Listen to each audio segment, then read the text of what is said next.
السلام علیکم۔ سٹوری پلے بک میں خوش آمدید۔ بہت عرصہ پہلے کی بات ہے، کسی گاؤں میں ایک عورت رہتی تھی۔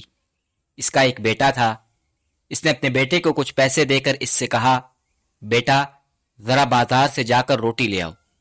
لڑکا پیسے لے کر بازار جا رہا تھا کہ ایک چوراہے پر اس نے کچھ بچوں کو بلی کے ایک مریل سے بچے کو ستاتے ہوئے دیکھا۔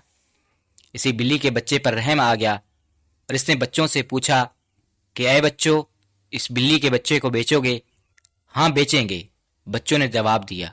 کیا تم لوگے؟ لڑکے نے پوچھا۔ جو جی چاہے دے دو، بچوں نے کہا، اور لڑکے کے پاس جتنے پیسے تھے سب دے کر اس میں سے بلی کے بچے کو لے لیا اور اس کو گود میں اٹھائے واپس گھر آیا۔ اماں نے پوچھا، لے آئے روٹی؟ روٹی تو نہیں لایا، بلی کے ایک بچے کو لایا ہوں۔ لڑکے نے کہا، ارے یہ کیا کہہ رہے ہو تم؟ یہ تم نے کیا کیا؟ ماں نے حیران اور اداس ہو کر کہا۔ لڑکے نے سارا حال ماں کو سنانے کے بعد کہا، ماں کوئی بات نہیں، ایک دن روٹی کھائے بغیر رہ لیں گے۔ دوسرے دن ماں نے پھر لڑکے کو کچھ پیسے دے کر کسائی کی دکان پر بھیجا۔ راستے میں سڑک پر لڑکے نے دیکھا کہ کچھ لڑکے ایک پلے یعنی کتے کے بچے کو پتھروں سے مار رہے ہیں۔ لڑکے کو اس پلے پر رحم آ گیا اور اس سے اس لڑکوں سے پوچھا کہ کیا تم اس پلے کو بیچو گے؟ ہاں بیچیں گے، لڑکوں نے جواب دیا۔ لڑکے نے اپنے ہاتھ کے سارے پیسے ان کو دے دیے اور پلے کو لے کر گھر واپس آ گیا۔ ماں نے پوچھا، لے آئے گوشت؟ لڑکے نے کہا، ماں آپ ناراض نہ ہوں، آپ نے جو پیسے دیے تھے ان کو دے کر میں یہ پلہ لے آیا ہوں۔ ارے بیٹے، ماں نے اداس ہو کر کہا، ہم ٹھہرے غریب لوگ، میں نے نہ جانے کتنی مشکلوں سے وہ پیسے کمائے تھے اور تم ان سے پلہ خرید کر لے آئے۔ بھلا یہ پلہ ہمارے کس کام کا؟ پھر اس کو کھلانے کے لیے ہمارے پاس کچھ ہے بھی تو نہیں۔ لڑکے نے جواب دیا، ماں کوئی بات نہیں، ہم ایک دن گوشت کے بغیر جی لیں گے۔ تیسرے دن پھر ماں نے اپنے بیٹے کو کچھ پیسے دیے اور اسے تیل لانے کے لیے بازار بھیجا۔ وہ سڑک پر چلی جا رہا تھا کہ اچانک اس نے دیکھا کہ کچھ لڑکے چوہے کے ایک بچے کو جو چوہے دام میں پھنس گیا تھا اس کو تنگ کر رہے تھے۔ اسے اس چوہے کے بچے پر رحم آ گیا۔ اس نے اپنے سارے پیسے دے کر اس کو لے لیا اور لے کر گھر واپس آیا۔ تو ماں نے پوچھا، بیٹے یہ کیا لے آئے؟ تو اس نے بتایا کہ کس طرح اس تیل کی بجائے چوہے کے بچے کو لینا پڑا۔ ماں اپنے بیٹے سے بہت پیار کرتی تھی، اس لیے اس بار بھی اس نے اپنے بیٹے کو برا بھلا نہ کہا، بس ایک ٹھنڈی سی سانس لے کر رہ گئی۔ بہت دن گزر گئے، لڑکا جوان ہو گیا، پلہ کتا بن گیا اور بلی کا بچہ بڑا ہو کر بلی بن گیا اور چوہے کا بچہ بھی ایک اچھا خاصا چوہا بن گیا۔ ایک دن نوجوان نے دریا میں مچھلی پکڑ لی۔ اس نے مچھلی کو کاٹا اور اس کی آنتیں نکال کر کتے کے آگے پھینک دی۔ کتا آنتوں کو کھانے لگا تو اچانک ان میں سے ایک چھوٹا سا پتھر مل گیا جو سورج کی مانند چمک رہا تھا۔ نوجوان نے اس پتھر کو دیکھا تو خوشی سے اچھلنے لگا، کیونکہ وہ ایک جادو کا پتھر تھا جس کے متعلق نوجوان نے لوگوں سے سن رکھا تھا۔ اس نے پتھر کو اٹھا کر اپنی ہتھیلی پر رکھا اور کہا، اے جادو کے پتھر، مجھے کھانا کھلا۔ یہ کہہ کر اس نے مڑ کر دیکھا تو حیرت سے اس کی آنکھیں پھٹی کی پھٹی رہ گئی۔ پلک جھپکنے میں اس کے سامنے ایک بیش قیمت دسترخوان پر ایسے انوکھی اور لذیذ کھانے لگے ہوئے تھے جن کو اس نے کبھی خواب میں بھی نہیں دیکھا تھا۔ اس نے پیٹ بھر کر کھانا کھایا، پھر وہ دوڑ کر گھر آیا اور وہ جادو کا پتھر اپنی ماں کو دکھایا۔ ماں بہت خوش ہوئی۔ اس پتھر سے ماں اور بیٹے دونوں بڑے چین اور آرام سے زندگی بسر کرنے لگے۔ ایک دن نوجوان شہر گیا، وہاں گھوم پھر رہا تھا کہ اچانک ایک نہایت حسین و جوان لڑکی نظر آئی۔ وہ لڑکی نوجوان کو اتنی زیادہ پسند آئی کہ اس نے اس سے شادی کا ارادہ کر لیا۔ گھر لوٹ کر اس نے اپنی ماں کو اپنا ارادہ بتایا تو ماں کہنے لگی، واہ تم بھی کیا باتیں کرتے ہو۔ ماں نے حیرت سے کہا، تم یہ بھی نہیں جانتے کہ وہ لڑکی بادشاہ سلامت کی بیٹی ہے اور میں اپنا پیغام لے کر بادشاہ کے پاس کبھی نہیں جاؤں گی۔ لیکن نوجوان اصرار کرتا رہا اور آخر کار ماں مجبور راضی ہو گئی۔ اس نے کہا، اچھی بات ہے، کہتے ہو تو چلی جاؤں گی، لیکن اتنا یاد رکھنا کہ بادشاہ کے محل سے آج تک کبھی کسی کو سکھ نہیں ملا۔ رات کے وقت ماں شاہی محل کے پاس پہنچ گئی اور محل کے دروازے کے سامنے کی سڑک پر جھاڑو دے کر اس کی صفائی کرنے لگی۔ صبح کو بادشاہ جب محل سے باہر نکلا تو یہ دیکھ کر حیران ہوا کہ دروازے کے سامنے ساری زمین صاف ستھری ہو گئی ہے۔ اگلے دن صبح پھر اس نے دیکھا تو یہی حال تھا۔ اس کو اور زیادہ تعجب ہوا اور اس نے رات کو دروازے کے سامنے پہرے دار کھڑے کر دیے۔ تیسرے دن صبح سویرے پہرے دار ایک عورت کو پکڑ کر بادشاہ کے سامنے لے آئے۔ بادشاہ نے عورت سے پوچھا، بتاؤ تم روز میرے محل کے دروازے کے سامنے سے جھاڑو کیوں دیتی ہو؟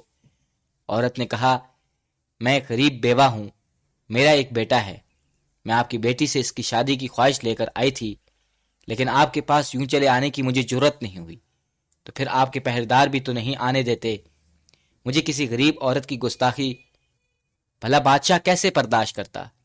اس نے آ کر غصے میں حکم دیا کہ اس عورت کو قتل کر دیا جائے، لیکن اس کے دائیں والے وزیر نے کہا، بادشاہ سلامت، اس بیچاری عورت کو قتل کروانے کی کیا ضرورت ہے؟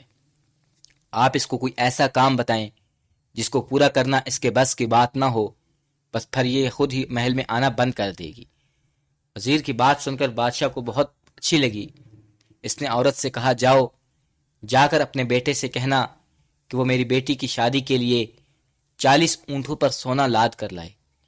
ہم بیچارے اتنا سونا کہاں سے لائیں گے؟ عورت نے اداس ہو کر سوچا اور محل سے نکل کر اپنے گھر کی راہ لی۔ گھر لوٹ کر اس نے بادشاہ کی شرط اپنے بیٹے کو بتائی تو اس نے ماں سے کہا، اماں جان، آپ فکر نہ کیجیے۔ اس نے جادو کے پتھر کو اپنی ہتھیلی پر رکھ کر اس سے کچھ کہا۔ صبح ہوتی ہی غریب بیوہ کی جھونپڑی کے سامنے سونے سے لدے اونٹ کہیں سے آ کر کھڑے ہو گئے۔ نوجوان نے اماں سے کہا، اماں جان، آپ ان 40 اونٹوں کو بادشاہ کے پاس لے جائیں۔ ماں کو بڑا تعجب ہوا، لیکن وہ کچھ کہے بغیر ان 40 اونٹوں کو ہانکتی ہوئی بادشاہ کے پاس لے گئی۔ بادشاہ کو بھی بڑا تعجب ہوا، لیکن اس نے فوراً ہی ایک اور حکم صادر کر دیا۔ اس نے عورت سے کہا، اپنے بیٹے سے جا کر کہنا کہ وہ اپنی دلہن کے لیے ایک محل بنوائے جو سارے کا سارا سونے کا ہو، تبھی شادی بیاہ کی بات ہو سکتی ہے۔ ماں اور اداس ہو گئی اور گھر جا کر بادشاہ کی نئی فرمائش بیٹے کو سنائی۔ نوجوان نے ماں کی بات چپ چاپ سن لی اور پھر اس سے کہا، اماں جان، آپ فکر نہ کیجیے، خالص سونے کا محل بھی بن جائے گا۔ صبح سویرے دریا کے کنارے ایک عالی شان محل بھی کھڑا ہو گیا جو سارے کا سارا خالص سونے کا تھا۔ ایسا محل اس وقت تک کسی نے نہیں دیکھا تھا۔ ماں نے بادشاہ کے پاس جا کر کہا، بادشاہ عالم، لیجئے محل تیار ہے، ذرا باہر چل کر اس کو دیکھیے۔ تو بادشاہ اپنے وزیروں کے ساتھ باہر آیا اور دیکھ کر ہکا بکا رہ گیا۔ اب تو اس کو ٹال مٹول کرنے کی کوئی ضرورت نظر نہیں آ رہی تھی اور اس نے قریب نوجوان سے اپنی بیٹی کی شادی کر دی۔ بادشاہ کے محل میں ایک چڑیا رہتی تھی۔ اس نے راز معلوم کرنے کا عہد کیا کہ ایک غریب نے راتوں رات اتنا عالیشان محل کیسے بنوا لیا، وہ بھی سونے کا۔ یہ عہد کر کے وہ مزاج پرسی کے بہانے شہزادی کو ملنے آئی اور اس کو اس بات پر تیار کر لیا کہ وہ اپنے شوہر سے کسی طرح یہ راز معلوم کرے۔ چنانچہ اپنی بیوی کی اصرار پر نوجوان نے بتایا کہ میرے پاس ایک جادو کا پتھر ہے، اس کی مدد سے میں جو کچھ چاہوں حاصل کر سکتا ہوں۔ تم اس جادو کے پتھر کو کہاں رکھتے ہو؟ بیوی نے پوچھا۔ میں اسے اپنے منہ میں زبان کے نیچے رکھتا ہوں، نوجوان نے جواب دیا۔ اگلے ہی دن شہزادی نے یہ سب باتیں چڑیل کو بتا دیں۔ اسی روز رات کو نوجوان گہری نیند سو گیا تو چڑیل نے آ کر آہستہ سے اس کے منہ سے جادو کا پتھر نکال لیا اور فوراً اس کو حکم دیا کہ اے جادو کے پتھر، سونے کے محل کو شہزادی کے ساتھ ہی بادشاہ کے باغ میں منتقل کر دو اور غریب نوجوان پہلے جہاں تھا اسے وہیں پہنچا دو۔ ایک ہی لمحے بعد سونے کا محل بادشاہ کے باغ میں کھڑا تھا۔ نوجوان نے آنکھیں کھولی، اس نے دیکھا کہ نہ محل ہے نہ شہزادی، اور وہ خود اپنی بوسیدہ جھونپڑی کے اندر پڑا ہے۔ پاس ہی اس کی ماں بیٹھی رو رہی ہے اور ایک کونے میں کتا، بلی اور چوہا اس کو دیکھ رہے ہیں۔ ہائے میری بدقسمتی! نوجوان مایوس ہو کر اٹھا، جادو کا پتھر گم ہو گیا ہے، اب میں کیا کروں؟ یہ کہہ کر اس نے اپنے آپ کو اوندے منہ مٹی کی زمین پر گرا دیا اور پھوٹ پھوٹ کر رونے لگا۔ کتے، بلی اور چوہے کو نوجوان پر رحم آ گیا۔ ان میں سے ہر ایک دل میں سوچنے لگا کہ اب آخر سوچ ہی رہے تھے کہ اچانک کتا بھونک اٹھا، بلی میوں میوں اور چوہا چہ چہ کرنے لگا۔ وہ تینوں دوڑتے ہوئے جھونپڑی سے باہر نکلے اور نظروں سے اوجھل ہو گئے۔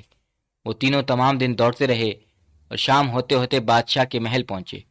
انہوں نے دیکھا تو ایک دیوار کے اس طرف نوجوان کا محل چمک رہا تھا۔ اب ہمیں باغ کے اندر جانا چاہیے۔ کتے، بلی اور چوہے تینوں نے طے کیا، لیکن باغ کی دیواریں اتنی اونچی تھی کہ ان کو اندر پھاند کر جا نہیں سکتے تھے اور دروازوں پر مضبوط تالے لگے تھے۔ کتا، بلی اور چوہا تینوں دیوار میں سوراخ کرنے لگے۔ سوراخ نہ ملا تو تینوں نے مل کر دیوار کے نیچے زمین میں ایک سوراخ بنایا۔ سب سے پہلے چوہے نے اپنے پنجے کام میں لگائے، پھر بلی اور پھر کتے نے۔ آخرکار تھوڑی سی سرنگ تیار ہوئی۔ پہلے چوہا سوراخ سے داخل ہو کر اندر گیا، پھر بلی گئی اور کتا باہر پہرا دینے لگا۔ بلی اور چوہا دونوں سارے محل میں دوڑتے پھرتے رہے اور بالآخر اس کمرے میں داخل ہو گئے جہاں شہزادی سو رہی تھی، اور پاس ہی چڑیل بھی سو رہی تھی۔ اس نے اپنے ہونٹ زور سے بھینچ رکھے تھے۔ عقل مند چوہا فوراً سمجھ گیا کہ جادو کے پتھر کو اس نے زبان تلے دبا رکھا ہے۔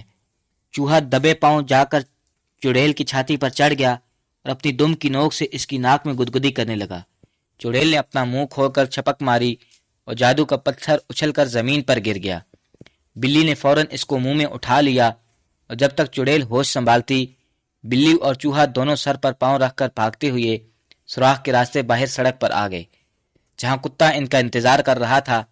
کتے نے فوراً بلی سے جادو کا پتھر لے کر اپنے منہ میں دبا لیا اور تینوں دوڑنے لگے۔ ادھر محل میں کھلجلی مچ گئی، سب پکڑو پکڑو کر کے چیخنے لگے۔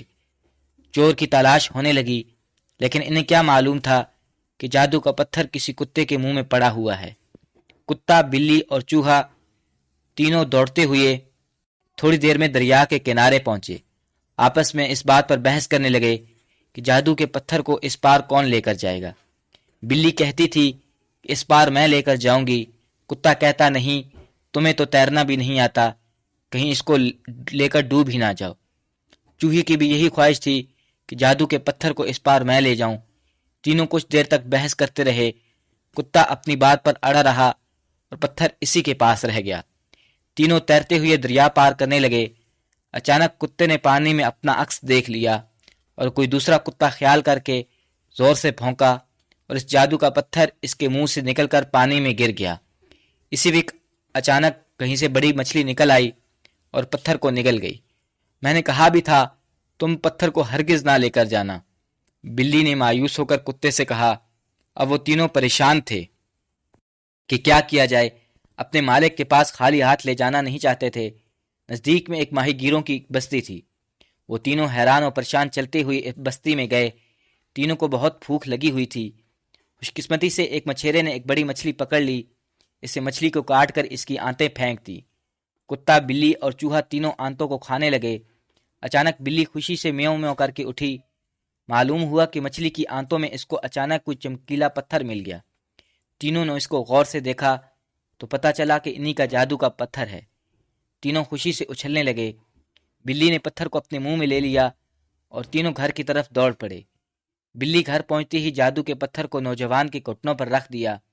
نوجوان نے اس کو دیکھ کر پھولے نہ سمایا اور اس نے کتے، بلی اور چوہے سے کہا، تم لوگوں کا احسان میں جیتے جی نہیں بھولوں گا، اور ہم جیتے جی تمہاری خدمت کو تیار ہیں، کیونکہ کبھی تم نے ہی ہماری جان بچائی تھی۔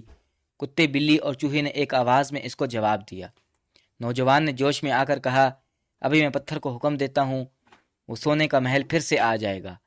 ماں نے بیٹے کو روکتے ہوئے کہا، رہنے دو بیٹا، سونے کے محل کی ہمیں کوئی ضرورت نہیں۔ تب نوجوان نے جادو کے پتھر کو کہا، محل کو مٹا دو، تو بس پھر کیا تھا، نہ محل رہا، نہ چڑیل، اور نہ ہی بادشاہ اور بادشاہ کی بیٹی رہی۔ ان سب کا نام و نشان مٹ گیا۔ لوگ کہتے ہیں کہ اس نوجوان نے ایک مالی کی بیٹی کے ساتھ شادی کر لی اور وہ اپنی زندگی آرام و سکون سے بسر کرنے لگے۔